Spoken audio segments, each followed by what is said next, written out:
你一个问题：当冰系替身同台竞技，谁才是真正的冰霜王者？第3名，赫鲁斯神。能力为制造大量且异常坚硬的冰块，完全无视埃及的干热环境，因此不会受到环境干扰影响，并且在潮湿或者低温环境下会强化此效果。替身外观为翼龙骨骼外形，有多个四肢，末端是鸟一样的爪子。本体为佩特夏迪奥驻守的地狱看门鸟，埃及9龙神中唯一的动物替身使者。因为是会飞行的隼，所以攻击方式通常是在翅膀周围制造并射出冰柱，也可以远距离生成巨大冰块砸落至目标，其威力足以碾碎汽车。尽管有着不俗的破坏力和本体的高机动性，但赫鲁斯神最大的弱点在于没有任何防御能力。虽然可以冻结伤口止血，但无法做到用冰保护自己。最终因为轻敌，在用会生成冰柱时，死于一招棒棒碎冰冰，最终炸膛而死。第2名，白色相布。本体为暗杀小队成员加丘，能力为操纵低温，使作用范围内的空气温度急剧下降，从而产生冻结效果。该效果用于自身时可以起到保护和固定效果，本体甚至可以在结冰的情况下自由活动。而当此效果作用于敌人，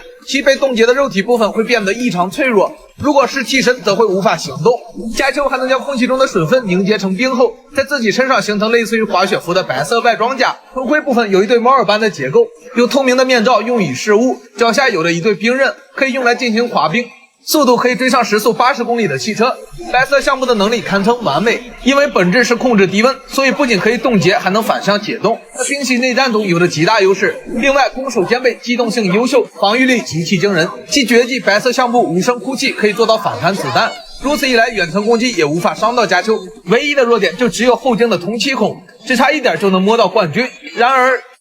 第1名，天生完美。第1位正面伤到透龙的替身，本体为红村鲸，远距离自动操作型替身，外形为骑着摩托的人形骑士。替身效果为当被标记对象触发任何形式的打开行动后，立刻出现并对目标进行攻击。该替身出现时会伴随着超自然级别的动风，不仅可以带来超低温影响天气、冻结人体，而且其风力相当猛烈，可以轻松移动物体。最可怕的是，该替身拥有着可以覆盖整个度网艇的射程。A 级别的精密度意味着触发打开的条件相当简单，只要出现动作就可以触发。尽管加丘的控制低温可以抵消冻结效果，但面对超自然级别的风力破坏，只能束手无策。事实上，还有一位没有替身但同样拥有冰冻能力的角色，那就是第1部刚成为吸血鬼的迪奥，曾施展过名为气化冷冻法的技能，将弹压瞬间冻结。原理是将对手体内的水分气化，从而夺走对手的体温并将其冰冻。此招理论上在近距离战斗中堪称无解，任何与迪奥产生的身体触碰都会导致冻结，而波纹战士在这瞬间就会因血管被冻结，因此不能发动波纹。